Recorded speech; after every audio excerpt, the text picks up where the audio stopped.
शुरू करो, डालो बुनियाद, घर महल नजर आएगा। वंडर लाइए, वंडर अपनाइए, फर्क नजर आएगा। वंडर सीमेंट, फर्क नजर आएगा। नमस्कार, मैं हूं रविंद्र जैन और आप देखना शुरू कर चुके हैं सबकी खबर। मध्य प्रदेश में ज्योतिरादित्य सिंधिया के लोकसभा चुनाव के बाद, लोकसभा चुनाव में जीत के बाद उन्होंने जो राज्यसभा सीट को खाली किया था वो सीट भी अब दिल्ली के पाले में चली गई है। और मध्य प्रदेश में भारतीय जनता पार्टी के तमाम नेता अब हाथ मलते रह गए हैं, चाहे नरोत्तम मिश्रा हों, चाहे जयवंत सिंह पवैया हों। और सबसे बड़ा झटका लगा है गुना के पूर्व सांसद केपी यादव को, क्योंकि केपी यादव के मामले में स्वयं अमित शाह जी ने घोषणा की थी कि उनका मैं ध्यान रखूंगा, आप केवल ज्योतिरादित्य सिंधिया को जितवाने में मदद करें। केपी यादव ने अपनी तमाम सारी पुरानी चीज़ों को भुलाकर इस बार गुना सीपरी में ज्योतिरादित्य सिंधिया के कंधे से कंधा मिलाकर काम किया, उन्हें जिताने में भूमिका निभाई। और उम्मीद की जा रही थी कि इस बार केपी यादव को राज्यसभा भेजा जाएगा सिंधिया जी के स्थान पर, लेकिन एकमात्र जो सीट थी आज उसके उम्मीदवार की घोषणा की। जॉर्ज कुरियन, जो केरल के रहने वाले हैं, भारतीय जनता पार्टी के नेता हैं, उन्हें मध्य प्रदेश के कोटे से अब राज्यसभा भेजा जा रहा है। वास्तव में मध्य प्रदेश के नेता क्या केवल दरी उठाते रहेंगे? क्या मध्य प्रदेश की भारतीय जनता पार्टी के पुराने नेता, जिन्हें राज्यसभा की काफ़ी उम्मीद थी, वो अपना हक कैसे दूसरे राज्यों को सौंपते हैं और उसका क्या असर होता है? हमने देखा इसके पहले भी मुर्गुन भी, जो भारतीय जनता पार्टी के नेता हैं, उन्हें भी राज्यसभा मध्य प्रदेश के कोटे से भेजा गया है। हमारे साथ वरिष्ठ पत्रकार अरुण दीक्षित जी से उनसे समझते हैं कि जब एक राज्य की सीट किसी दूसरे राज्य के नेता को दी जाती है तो स्थानीय नेता पर, स्थानीय कार्यकर्ता पर उसका क्या असर होता है। और अभी जो निर्णय हुआ है, एकमात्र सीट थी उसको भी राज्य के बाहर दे दी गई है और यहाँ के जो नेता हैं वो कहीं ना कहीं कसमसा के रह गए हैं, कुछ कह नहीं सकते क्योंकि पार्टी अनुशासन में बंधे हुए हैं। अरुण जी, आपका बहुत बहुत स्वागत है। आपने देखा कि बड़ी उम्मीद थी और सबसे ज़्यादा उम्मीद केपी यादव को लेकर थी। केपी यादव ने जिस तरह सिंधिया जी से सारे मतभेद भुलाकर उन्हें सीपरी गुना से जिताने में महत्वपूर्ण भूमिका निभाई, उनकी समाज ने, उनके समर्थक सब लग गए थे इस बार, क्योंकि अमित शाह ने खुद बयान दिया था कि अब तुम्हारी चिंता मैं करूंगा। लेकिन ना सत्ता में उनको कोई वो मिला है, स्थान मिला है, ना उनको राज्यसभा भेजा गया जिसकी उम्मीद थी। तो क्या लग रहा है मध्य प्रदेश में इसका क्या असर होगा? देखिए रविंद्र जी, ये बड़ा दुखदायक बात है कि भारतीय जनता पार्टी ने मध्य प्रदेश को दक्षिण भारत के नेताओं का चारागाह बना दिया है। अभी तमिलनाडु से हैं मुरुगन साहब, जो केंद्र में मंत्री भी हैं, राज्य मंत्री हैं, उनके नाम पर एक मकान भोपाल में अलॉट है। इससे पहले भी एक बार आंध्र प्रदेश के एक फिल्मी नेता को लाए थे, थोड़े दिन में, थिरुवक्कर सर कुछ ऐसा नाम था उनका, मुझे याद आ रहा है। वो फिर वो छोड़ के चले गए थे, उन्होंने राज्यसभा भी छोड़ दी, पार्टी भी छोड़ दी। जहाँ तक जॉर्ज कुरियन का सवाल है, केरल में भारतीय जनता पार्टी और राष्ट्रीय स्वयंसेवक संघ दोनों घुसने की कोशिश कर रहे हैं, क्योंकि वहाँ मुसलमानों के सामने ईसाइयों को इन्होंने अपना दोस्त बनाने की कोशिश की है। अभी एक सांसद पहली बार लोकसभा में जीत के आए हैं, वो फिल्मी अभिनेता हैं, उनको भी राज्य मंत्री का दर्जा नरेंद्र मोदी ने अपनी पार्टी सरकार में दिया है। तो ये जो खेल है वो ये है कि मध्य प्रदेश की कीमत पर दक्षिण भारत में जड़ें जमाने की कोशिश राष्ट्रीय स्वयंसेवक संघ और भारतीय जनता पार्टी दोनों कर रहे हैं, पहले से कर रहे हैं। लेकिन जो आपने कहा कि उन्होंने कहा था मैं केपी सिंह का ख्याल रखूंगा, तो आपको याद होगा कि उनसे बड़े वाले ने कहा था कि सिंधिया तो गुजरात के दामाद हैं, हमारे दामाद हैं। अपने दामाद का रास्ता सुगम करने के लिए अब तो ये तय हो गया ना, साफ हो गया कि झूठ बोला। अमित शाह ने आके झूठ बोला कि केपी सिंह का ध्यान मैं रखूंगा।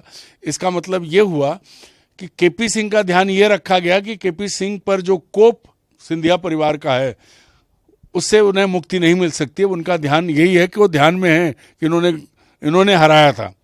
सबसे बड़ी चीज़ ये है कि जब दिसंबर में मुख्यमंत्री बनाया गया था मोहन यादव जी को, तब ये कहा गया था कि भाई ये तो यादवों को करने के लिए बिहार और उत्तर प्रदेश, इसलिए मोहन यादव को आगे लाया गया है क्योंकि कहीं यादव मुख्यमंत्री नहीं था। अब केपी यादव का, कृष्णपाल सिंह यादव का क्या दोष, वो किससे पूछेंगे?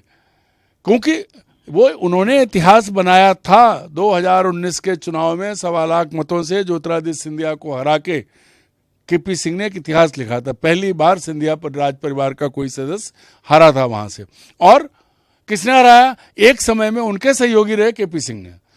स्वर्गीय प्रभात झा याद आते हैं कि उन्होंने इनकाउंटर चैलेंज किया था कि पॉलिटिकल इनकाउंटर शुरू करते हैं सिंधिया का, और सिंधिया हारे थे। अब उन केपी सिंह को बीजेपी ने क्या दिया? क्योंकि ज्योतिरादित्य सिंधिया सरकार लेके, कांग्रेस की सरकार लेके गए 2020 में, उसका इनाम उन्हें मिला, वो मंत्री बने। उसके बाद भी उनकी जगह ठीक रखने के लिए सिंधिया परिवार का, सिंधिया जी का, मैं तो कहता हूं कि ज्योतिरादित्य सिंधिया का दबदबा बना रहे, उनका कद ना घटे, इसलिए नरेंद्र मोदी और अमित शाह की जोड़ी ने उनकी दोनों बुआओं वसुंधरा राजे और यशोधरा राजे दोनों को घर बैठा दिया, जबकि वो बहुत पहले से भाजपा में थी। तो ये ख्याल जब वो रख रहे हैं, ऐसे में केपी सिंह के लिए कोई रास्ता बचा नहीं है। लेकिन जो बात आपने कही, मध्य प्रदेश के कार्यकर्ता, मध्य प्रदेश के, आप देखिए मध्य प्रदेश में जो प्रमुख नेता रहे हैं जिन्होंने पार्टी को खड़ा करने में अपना दमखम लगाया, एक का नाम लेने से कोई फायदा नहीं, बहुत बड़ी सूची है। चूंकि नरेंद्र मोदी ने अब मार्गदर्शक मंडल बना दिया तो उसमें पड़े हैं वो, एक कोने से दूसरे कोने तक। देखिए आप मूलतः मध्य प्रदेश के हैं, मैं तो 30 साल से हूँ, आप तो जन्म से हैं, बहुत लंबी सूची निकलेगी। लेकिन जब पिछली बार जब अप्रैल में टिकट बटे थे तो किन लोगों को टिकट दिए गए ये आप देखिए, कैसे नाम गए हैं। जो 3-4 नाम थे उनमें मुरुगन जी भी दोबारा रिपीट किए गए थे। इसके अलावा कहा गया हम सामाजिक समरसता की बात करते हैं, इसलिए एक समाज के मुनि को भी दे दिया गया, एक महिला को भी दे दिया गया, और ऐसे ऐसे लोग जिनकी राजनीतिक हैसियत नहीं थी लेकिन उन्हें हैसियत दे दी गई, उनको राज्यसभा में भेज के उनकी हैसियत दे दी गई। पर जो लोग थे जो काम कर रहे थे, जो पुराने, तो नरेंद्र मोदी ने पार्टी के भीतर पुराने नेताओं को खत्म करने और अपने नए नेता तैयार करने, जो कभी, जिनके मुंह में कभी जबान नहीं आए, देखें तो पांव छुए, दौड़े और जय मोदी, इसके अलावा कुछ नहीं बोले। मध्य प्रदेश के मूल कार्यकर्ता इसी की सजा भुगत रहे हैं। बहुत सारे ऐसे नेता हैं, भोपाल से लेके, चाहे वो श्योपुर कला हो, चाहे वो भिंड हो, चाहे वो मुरैना हो, चाहे मंडला हो, भरे पड़े हैं भाजपा के नेता, जिन्हें मोदी और अमित शाह की जोड़ी अब अपमानित कर रही है। अरुण जी, मध्य प्रदेश में कांग्रेस के 4 लाख कार्यकर्ताओं को बीजेपी ज्वाइन कराने वाले नई ज्वाइनिंग टोली के चीफ नरोत्तम मिश्रा को भारी उम्मीद थी कि इस बार शायद पार्टी उनका ध्यान रखेगी।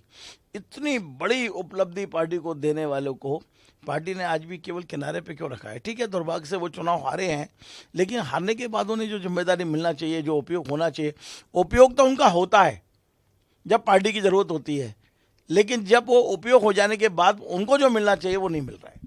नहीं, ये उनका दुर्भाग्य है सच में, क्योंकि नरोत्तम मिश्रा ने बहुत, जब सरकार पिछली बनी थी, जब सिंधिया जी आए थे सरकार लेके, तब आप याद कीजिए कि इसकी अहम भूमिका थी, नरोत्तम मिश्रा की थी। तो तब भी ये माना गया था कि सरकार का नेतृत्व उन्हें दिया जाएगा, लेकिन तब भी शिवराज बाजी मार गए थे।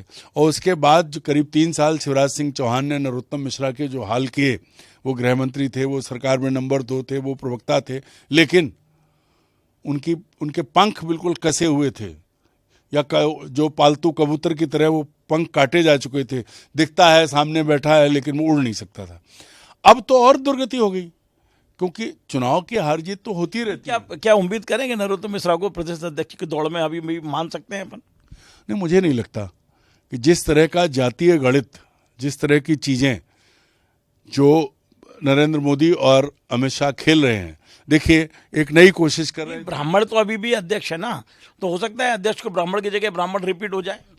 देखिए ऐसा है कि ब्राह्मण थे, आगे वाला अध्यक्ष भी ब्राह्मण नहीं होगा, क्योंकि अभी कोई चुनाव नहीं है। 2-3 साल के बाद फिर बना देंगे आखिर में चुनाव के वक्त। आप मेरी बात समझिए कि हो क्या रहा है। दरअसल सबसे बड़ी समस्या ये है कि पूरे देश में अब जो खेल ये खेल रहे हैं वो एक्सपोज भी हो जा रहे हैं। अब देखिए, केंद्र सरकार बैकडोर से आईएएस भर्ती में को लेटरल एंट्री करके लोगों को भर्ती करना चाहती थी। जब कांग्रेस ने ये सवाल उठाया कि इसमें आरक्षण क्यों लागू नहीं, तो विड्रॉ कर लिया। तो नरेंद्र मोदी के नेतृत्व में जो पार्टी है उसका पूरा का पूरा ध्यान, पूरा focus other backward card, caste और उन दूसरी जातियों को बीजेपी से जोड़ने पर है। ब्राह्मण और बनिया और ठाकुर, इनका कोई स्कोप बीजेपी में अभी नहीं है। जो हैं वो दुर्भाग्य से बचे हुए हैं, सौभाग्य से, कि नहीं तो जयप्रकाश नड्डा भी जाएंगे और जितने हैं सब जाएंगे। आपने मध्य प्रदेश में ठाकुरों की बात की है, तो जयवंत सिंह पवैया जी से तो उनकी सीट छीन ली गई, क्योंकि प्रद्युम्न सिंह तोमर आए कांग्रेस से, उनको दे दी गई और उनसे कहा गया कि हम आपको ध्यान रखेंगे, लेकिन इस बार भी राज्यसभा में नहीं भेजा उनको, पिछली बार भी उनका नाम कट गया। रविंद्र जी, मैं वही तो कह रहा हूँ कि यहाँ के हर नेता को घर बैठा दिया आपने। आप साउथ के जॉर्ज कुरियन को लाएंगे क्योंकि संघ को वहाँ काम करना है, ईसाइयों से दोस्ती कर रहे हैं, वो चर्च के बीच जा रहे हैं। सामने लड़ाई किसकी है? आप याद करिए, आरएसएस पे सबसे ज़्यादा हमले वहाँ हुए हैं और आरएसएस का साथ ईसाइयों ने दिया, तभी पहली बार बीजेपी एक सीट जीती है। एक विधानसभा सीट भी वो जीती थी, एक लोकसभा सीट जीत के आई है। बड़ा महत्वपूर्ण सवाल मेरे दिमाग में आ गया है। हम लगातार देख रहे हैं कि मध्य प्रदेश में ईसाइयों पे हमले हो रहे हैं, ईसाइयों की संस्थाओं पे हमले हो रहे हैं। दमोह में जो अजय लाल हैं, जिन पर ये आरोप लगा कि आपने ह्यूमन ट्रैकिंग का आरोप लगा है, वो बेचारा घर छोड़ के भगा हुआ है, उनका पूरा परिवार डिस्टर्ब हो गया। इतना बड़ा वो चैरिटी हॉस्पिटल चलाते थे दमोह में। अब जॉर्ज कुरियन के आने के बाद क्या आपको लगता है कि मध्य प्रदेश में ईसाइयों को कुछ संरक्षण मिलेगा? नहीं, कुछ नहीं होने वाला है, क्योंकि केरल बहुत दूर है। जॉर्ज कुरियन भोपाल आएंगे भी नहीं। भोपाल वो तभी आएंगे जिस दिन नॉमिनेशन होगा। नहीं, मकान तो उनके नाम हो जाएगा। अरे मकान तो भाजपा नेताओं को रहने के लिए, चूंकि अभी बीजेपी कार्यालय बनने में देर है, तो एक बड़ा बंगला और मिल जाएगा ताकि लोग आराम से रह सके। कार्यालय जब तक बनेगा नया 5 स्टार कार्यालय जो बन रहा है, तब तक एक सरकारी मकान और हो जाएगा। लेकिन जॉर्ज कुरियन को कुछ भी पता नहीं होगा मध्य प्रदेश के बारे में, ना उनकी कोई भूमिका होगी। वो सिर्फ केरल के लिए है। वो तो मुझे नहीं लगता कि हम मिलेंगे भी किसी से। चलिए, बहुत बहुत धन्यवाद। तो आज अरुण दीक्षित जी से हमने बड़ा महत्वपूर्ण मुद्दे पे बात की और बड़ा क्लियर, इतना क्लियर शायद दूसरा कोई पत्रकार बोलने को तैयार नहीं है कि मध्य प्रदेश में भारतीय जनता पार्टी ने मध्य प्रदेश को दक्षिण भारत के नेताओं का चारागाह बना दिया है। ये बात बहुत महत्वपूर्ण है और इसलिए कही जा रही है क्योंकि हम देख रहे हैं सारी चीज़ें।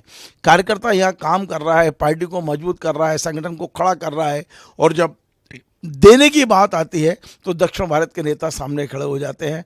तो निश्चित तौर पे एक हताशा का माहौल बनता है मध्य प्रदेश में। इस समय भारतीय जनता पार्टी के बड़े नेता, चाहे वो नरोत्तम मिश्रा हों, जयवंत सिंह पवैया हो, केपी यादव हों, और मैं आपको बताऊँ दीपक विजयवर्गीय, जिनका एक लंबे समय से पार्टी को बहुत बड़ा योगदान है, उनसे भी कहा गया कि आपको राज्यसभा के लिए आप तैयार रहिए, लेकिन आज तक केवल कहा गया, कुछ हुआ नहीं उनको लेकर भी। तो बहुत सारी चीज़ें हैं। आज अरुण जी ने जातिगत तमाम सारे समीकरण रखे हैं कि इन समाजों को तो आपको भारतीय जनता पार्टी से कुछ मिल जाए, ये उम्मीद ही छोड़ दीजिए। यदि यही पैटर्न रहा तो क्या जो हम दावा करते हैं कि मध्य प्रदेश में भारतीय जनता पार्टी का संगठन सबसे मजबूत है, तो क्या सबसे मजबूत रहेगा? हम सबकी नज़र इस पर रहेगी। आपको हमारा ये कार्यक्रम पसंद आए, आप इसे शेयर करें, लाइक करें, कमेंट करें, और आपसे बार बार निवेदन है हमारे इस चैनल को सब्सक्राइब अवश्य करें। धन्यवाद। शुरू करो, डालो बुनियाद, घर महल नजर आएगा। वंडर लाइए, वंडर अपनाइए, फर्क नजर आएगा। वंडर सीमेंट, फर्क नजर आएगा।